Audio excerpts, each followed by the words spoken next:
O assunto, como já está descrito lá no slide, é justiça, né? E foi interessante que eu terminei a palestra ontem. Resolvi falar sobre justiça por conta de uma palestra que eu assisti na internet. Esse espírita, Alan César Munho, tem uma palestra que fala sobre, o tema é diferente, ele fala sobre justiça divina.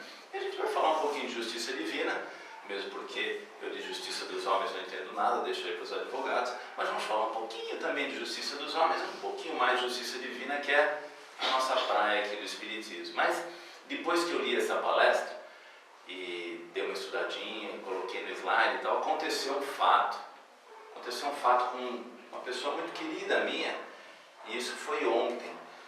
E um fato que, no primeiro momento, quando eu enxerguei, eu falei, nossa, que injustiça, né, que aconteceu com essa pessoa que eu gosto tanto, né, como ela deve estar sofrendo. Aí deitei a cabeça no travesseiro e falei, opa, como assim, né? Eu estou dando uma palestra sobre justiça, falei, li a respeito disso esses dias, como é que eu posso entender isso como uma injustiça, né? E aí, no decorrer da palestra, vocês vão entender por que eu pensei dessa forma, né? Bom, a justiça, ela é representada por uma figura, né? Justiça dos homens. É uma figura que tem uma venda nos olhos, que carrega uma balança equilibrada e que tem uma espada, né? Então essa venda nos olhos, ela significa que a justiça não enxerga cor, ela não enxerga raça, credo, gordo, magro, pobre, rico, enfim. Ela tem que estar de olhos vendados para simplesmente sentir e entender aquilo que é justo, julgar de uma forma equalitária, né, equilibrada, porque a balança representa isso, e fazer com que essa justiça se cumpra através da espada, né, que é um determinante de força. Se a gente for conceituar a justiça, eles dizem que, de uma forma geral, né, não justiça divina, mas a justiça dos homens, não a justiça legal, mas a palavra justiça de uma forma assim, mais global, ele diz que é um conceito abstrato, né, e que se refere a um estado ideal de interação social, onde existe um determinado equilíbrio, né, que é razoável e que é imparcial no que diz respeito a interesses e a riquezas, né, de uma determinada sociedade. Então seria um estado bem legal de se viver, né, onde houvesse todo um equilíbrio. A palavra lá que está relacionada com a balança, né? Aí eu pergunto para vocês, como é que está o nosso olhar em relação ao que é justo e a justiça hoje? Então, vamos levantar uma situação hipotética. Tem uma família vendo lá a televisão, e nessa televisão tem lá um repórter entrevistando uma determinada família, uma determinada pessoa que foi agredida de uma certa forma. Vamos imaginar que entrou lá um bandido dentro da casa de alguém, e esse bandido fez maldades, e que até uma pessoa desencarnou. Aí o repórter vai lá e pergunta para as pessoas, o que você acha que deve ser feito nesse caso, né? O camarada foi, fez e aconteceu. E aí as pessoas respondem, acho que deve ser feita a justiça, né? Justiça, ele deve pagar, ele deve ser punido, né? E quando a gente ouve isso, será que de fato as pessoas estão pensando numa justiça verdadeira? Ou elas estão pensando na sua própria justiça, né? Porque o que a gente observa hoje em dia é que as pessoas estão querendo de novo se armar, as pessoas estão revoltadas, elas estão bélicas, elas estão querendo fazer justiça com as próprias mãos. Então quando você ouve as pessoas, eu quero justiça, eu quero que ele pague da mesma forma que ele fez, e se possível até um pouquinho mais, né, com um pouco mais de crueldade e tal. Então na verdade esse conceito de justiça que as pessoas falam, quando elas pedem essa justiça com esse ênfase, ele chega pra gente com uma entonação diferente, dá a impressão que é vingança, né? Não dá a impressão que a justiça se faça pela lei dos homens e pela lei de Deus, mas que ele pague, talvez de uma forma até mais dolorosa. E aí outra pergunta, né? Nós lá no passado, porque vivemos no passado, no tempo de Moisés, no tempo de Jesus, era olho por olho, dente por dente. Então não está muito diferente, né? Porque o que as pessoas estão querendo hoje em dia é o olho por olho, dente por dente. E o Alan, esse camarada, ele dizia o seguinte, Quando nós vivemos lá naquele tempo do olho por olho, dente por dente, essa condição de justiça ela até que não era tão ruim, porque se a gente andar um pouco mais para trás, no tempo, se o camarada fosse lá e roubasse uma ovelha, o outro se sentia no direito de ir lá e mandar matar, cortar a mão, queimar a casa, trocar a ovelha por um membro da família. Então a paga, a punição era muito maior. O olho por olho, dente por dente, numa sociedade primitiva, daquela do período de Jesus, até que está mais ou menos, Agora, para nós, 2000 anos depois, a coisa mudou de figura, Já não é mais permitido fazer justiça com as próprias mãos, embora muitas pessoas queiram, Existe uma lei dos homens, onde alguém tem que ser julgado e condenado de acordo com essa lei. Mas não é essa a ideia que a gente enxerga na fala das pessoas, Bom, isso aqui eu já falei. E aí, gente, tem toda essa massa, Quando eu falo dessa massa que clama por vingança, por punições exemplares, por pena de morte, a gente acaba se incluindo, E a pergunta é, quem somos nós, Quem somos nós hoje? Nós somos os novos cristãos, Nós somos espíritas. Se nós somos cristãos, nós devemos seguir o ensinamento de quem?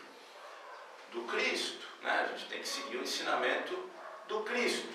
E o que o Cristo nos diz, Eu, porém, vos digo, não resistais ao mal que porventura alguém queira fazer com você. Então Jesus está pedindo para que a gente não resista ao mal, não bata de frente com o mal, não responda o mal com o mal. Mas vamos lá. Vamos dar um exemplo aqui para a gente poder refletir um pouquinho mais a respeito dessa situação. Vamos imaginar que vai entrar um camarada pela porta, estou aqui dando a minha palestra, tranquilo, falando sobre justiça, vai entrar um camarada pela porta querendo me agredir. Agressão qualquer, vocês podem imaginar. O cara vem aqui, tira meu microfone, diz que eu estou falando um monte de bobagem, vai querer me agredir, bibibi, bababá, aquela coisa toda. E aí a pergunta é, o que eu vou fazer frente a essa situação? O que eu vou fazer?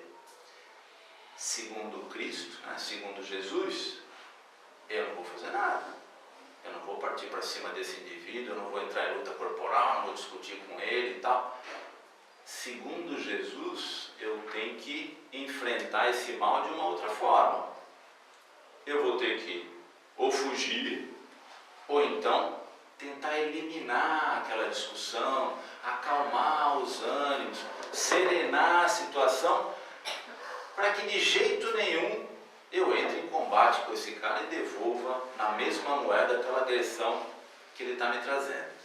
Mas é assim que a gente se comporta, gente? É assim, a gente tem essa capacidade, de se segurar, de se controlar. Quando alguém vem para cima, a gente devolve de alguma forma. Se a gente não devolve fisicamente, a gente devolve verbalmente.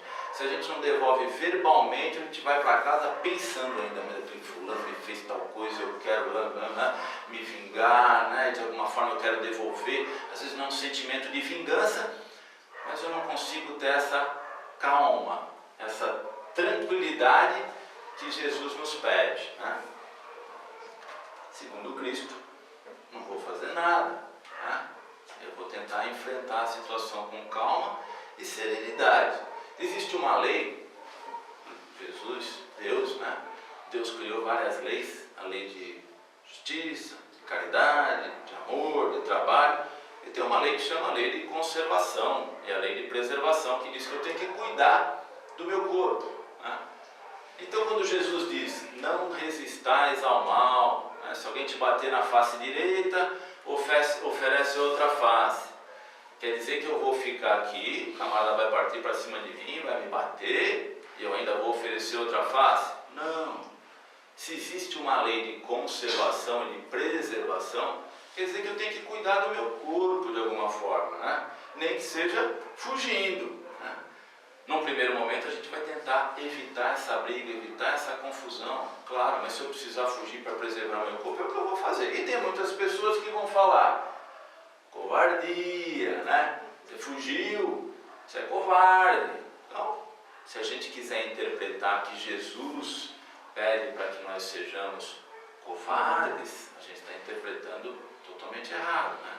Ele ali no momento do suplício dele pediu para que perdoassem porque não sabia o que estavam fazendo. Jesus não tinha nada de covarde, né?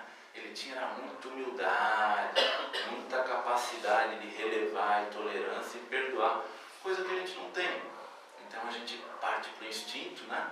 E acaba fazendo exatamente o contrário daquilo que ele pediu. Aí vamos entender um outro viés, para a gente avançar um pouquinho mais. O camarada entrou, me agrediu, né? Ou veio para me agredir, depende de como eu vou reagir. E aí vamos lançar algumas hipóteses de por que ele fez isso, né? Bom, de repente foi o acaso, né? Ele entrou aí, achou que tinha que agredir alguém, agrediu o cara que estava em pé aqui. De repente foi o livre-arbítrio dele. Ele quis. Ele entrou aqui, achou que tinha algo contra mim e tal, e veio por livre espontânea vontade e me agrediu. E a terceira hipótese é Deus quis, né? Deus quis. Vamos analisá-las. Bom, dentro da ótica espírita, dentro daquilo que a gente aprende, acaso não existe, né? Não existe acaso. Tem que haver um motivo. Segunda hipótese, livre-arbítrio. Ele entrou, resolveu, me atacou, né? Só que o livre-arbítrio é uma coisa indefinida. Se alguém quer fazer o mal, pode simplesmente fazer o mal e acabou. Isso não passa por nenhum crivo, né? Deus não observa isso, o universo não observa isso. E aí a gente entra lá com a pergunta número 551 do Livro dos Espíritos, onde Kardec pergunta para os espíritos: pode um homem de má índole fazer o mal ao seu próximo, até com a ajuda de outro espírito que lhe é devotado? Pode alguém simplesmente querer fazer o mal por livre e espontânea vontade e vir fazer o mal?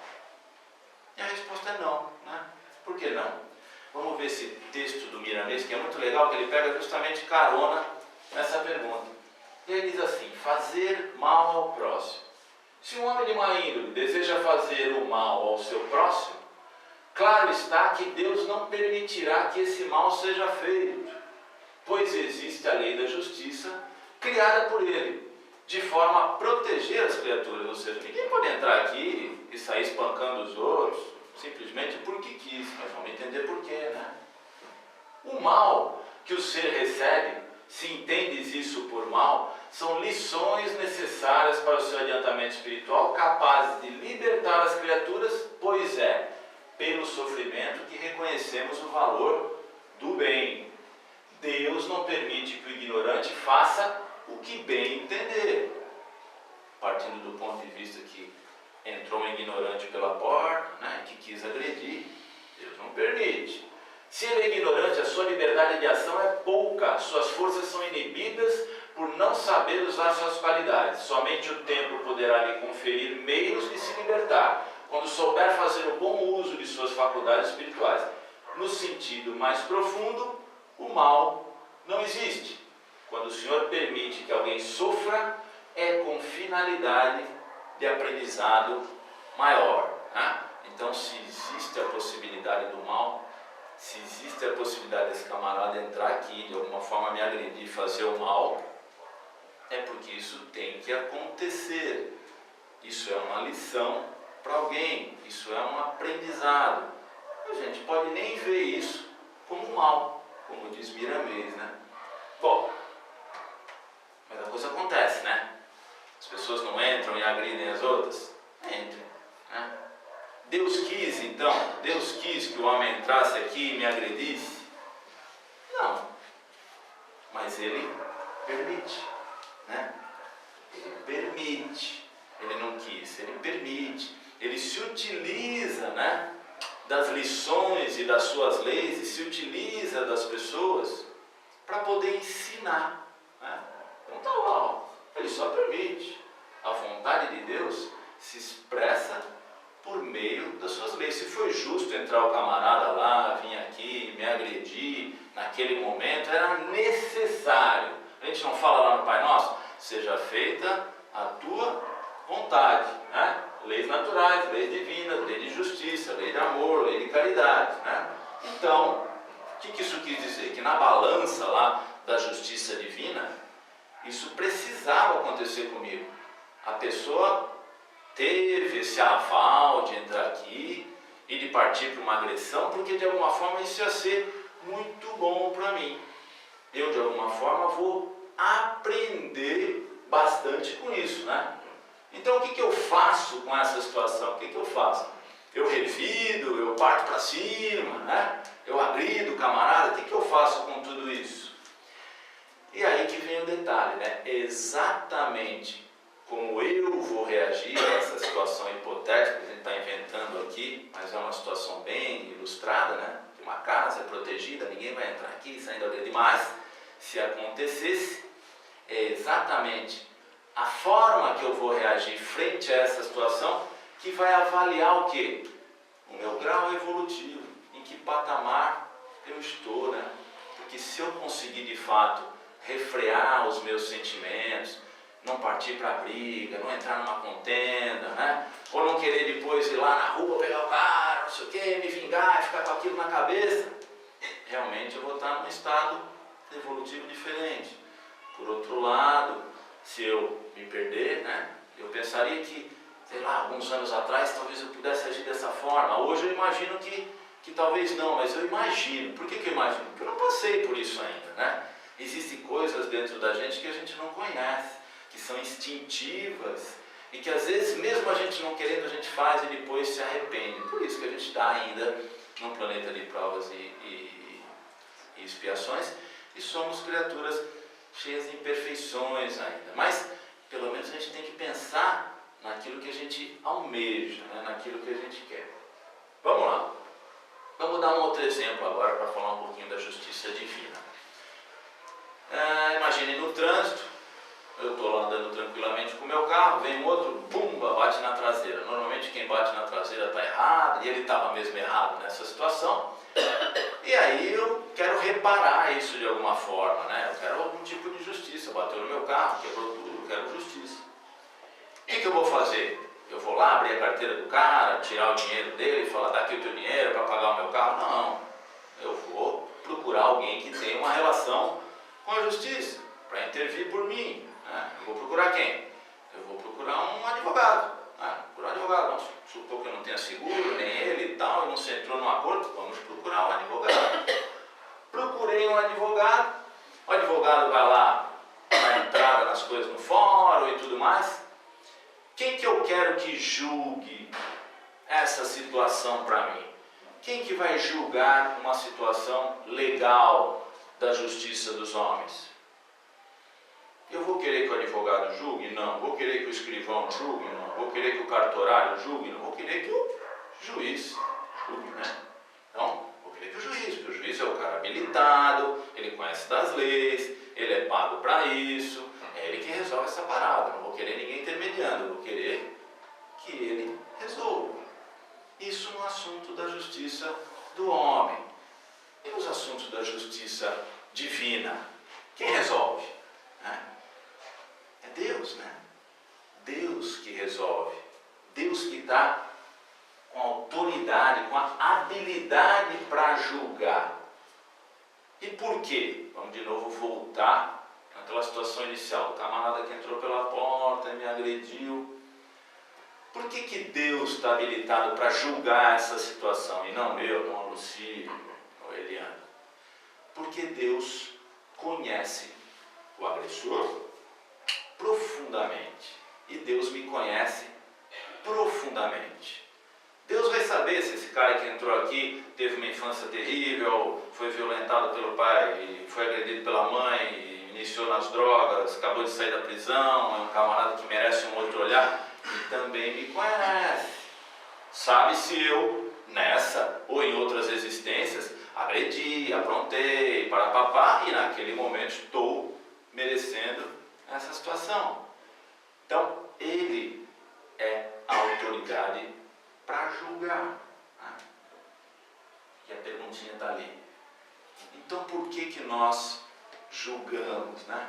Por que nós julgamos? nós sempre nos colocamos, né, assim como eu quero o juiz para ver a minha causa do carro lá, Deus para ver a causa de mim. A gente se coloca no meio disso e achando que podemos julgar a situação, né? E aí aparece uma situação na televisão, tem que fazer, tem que acontecer, pena de morte, tem que fazer pior do que está passando. Quem somos nós para julgar? Nós não temos conhecimento de causa nenhum.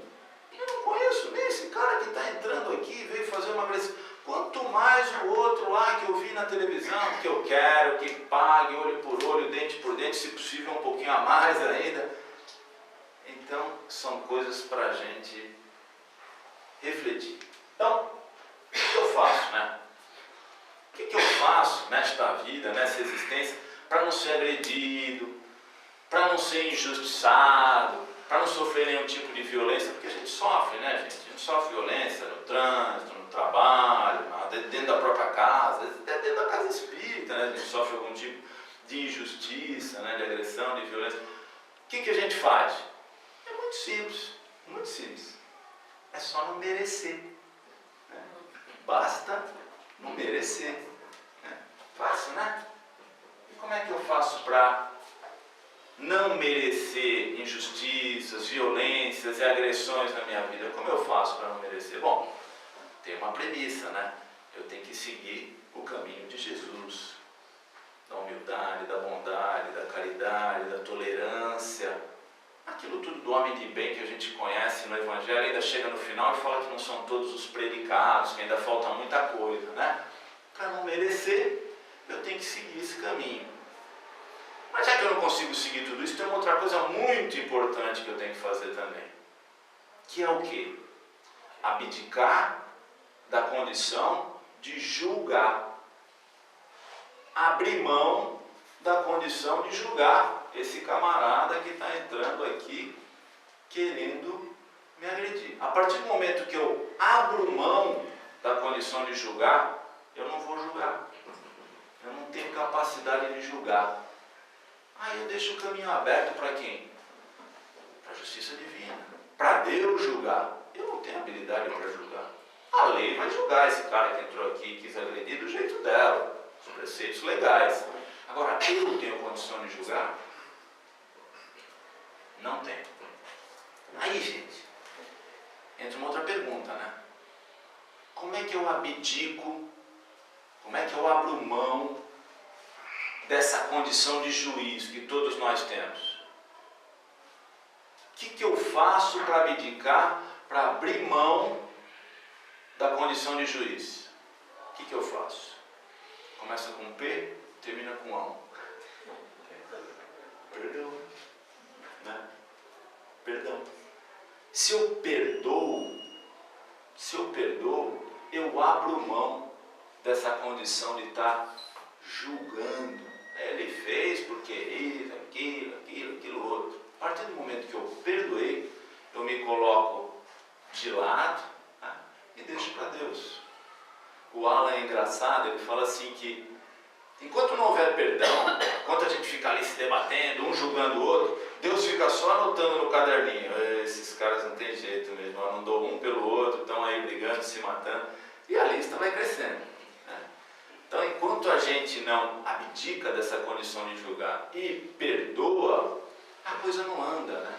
A vida não se desvencilha, os problemas não vão para frente, a gente vai guardando as coisas dentro da gente.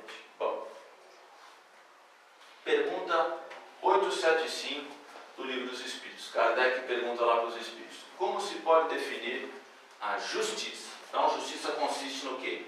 No respeito aos direitos de cada um. O camarada que entrou lá pela porta para me agredir tem direito? Tem. Pergunta 876. Fora do direito consagrado pela lei humana, lei dos homens, qual a base da justiça fundada sobre a lei natural, que é a lei de Deus? Está lá. Cristo vos disse: querer para os outros o que quereis para vós mesmos. Deus pôs no coração do homem a regra de toda a verdadeira justiça, pelo desejo que tem cada um de ver os seus direitos respeitados. Então, gente, como é que eu faço para fazer justiça com esse camarada que entrou aqui e quis me agredir? Como é que eu vou ser justo com ele? Ele não tem os direitos dele? Não estou falando da justiça dos homens, não sou advogado, estou falando dessa outra justiça, né? Justiça divina. O que seria justo para ele? Bom, eu tenho os meus direitos e o que eu quero para mim, eu também quero para a Nirvana, eu quero para você, né? E o que eu não quero para mim, eu também não devo querer para o outro.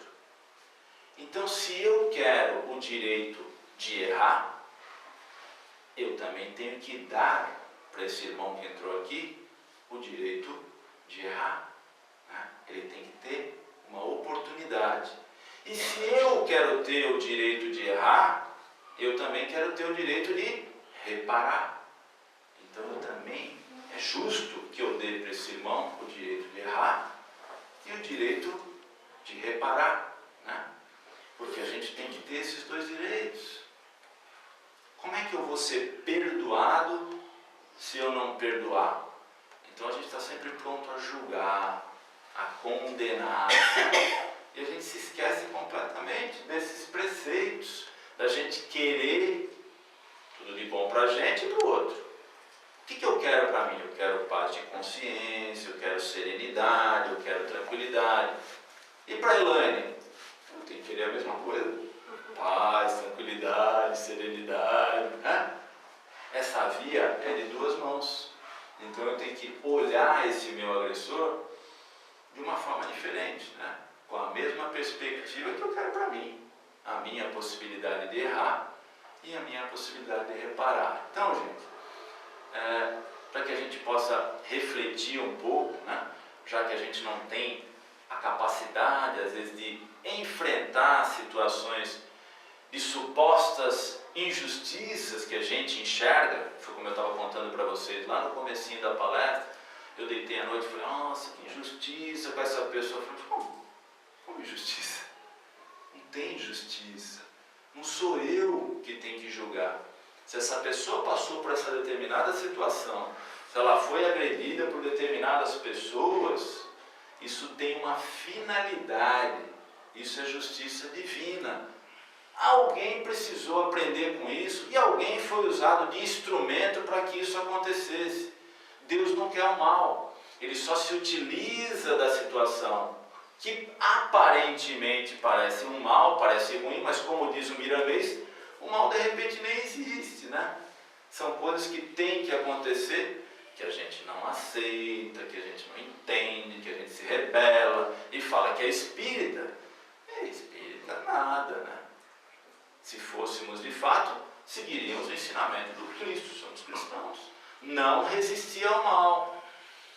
Apresenta a tua face e apresenta a outra. Isso não quer dizer que ele vai bater de um lado, vai bater do outro, não. Tem a lei de conservação e preservação. Não vou deixar ninguém me bater, vou tentar me defender, né? Mas eu vou perdoar, que é aquela história, se ele pedir tua túnica, entrega o teu manto e caminha 1000 passos com ele, e assim vai, perdoando junto com o teu agressor, porque um dia você também vai errar, vai querer ser perdoado e vai querer ter oportunidade de reparar. Então, muito cuidado, né, com os nossos julgamentos. Vamos deixar para a justiça dos homens aquilo que é da justiça dos homens, embora a gente saiba que existe a corrupção, que a justiça no Brasil é lenta, não é ruim, não resolve, que a lei tem que mudar, a Constituição tem que mudar. A gente sabe de tudo isso. Mas principalmente, vamos deixar para a justiça divina aquilo que é da justiça divina. Não vamos nós, queremos colocar as nossas togas de juiz e apontar para os outros e definir culpa e definir pena, né? Como se a gente não tivesse nada a expiar, como se a gente não tivesse problema nenhum nessa ou em outras vidas para reparar, para ser perdoado, né? Então vamos se colocar na situação do outro, para que o dia que a gente precise do perdão e da verdadeira justiça, ela aconteça com a gente da forma que a gente quer, né? Obrigado pela atenção.